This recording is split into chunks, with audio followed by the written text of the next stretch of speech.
When the London Passenger Transport Board was formed in July 1933, the operations in Grays were split with Eastern National, which obviously didn't help passengers in terms of integration.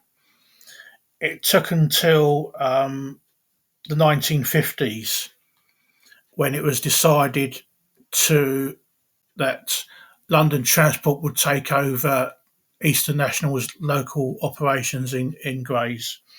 The first stage took place on the 30th of September 1951 when London Transport temporarily took over the Eastern National Depot in Argent Street, which is here on the National Library of Scotland map, along with the Eastern National vehicles.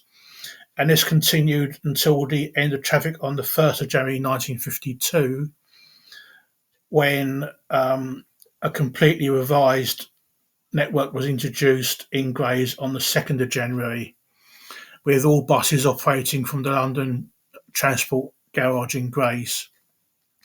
The depot in Argent Lane was returned to Eastern National.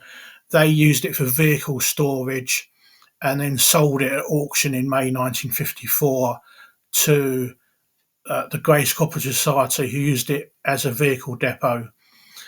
At some point, it was demolished and, as you can see, is now occupied by these flats. Again, there's no nice photographs of the area. They're all too high up to be of any use.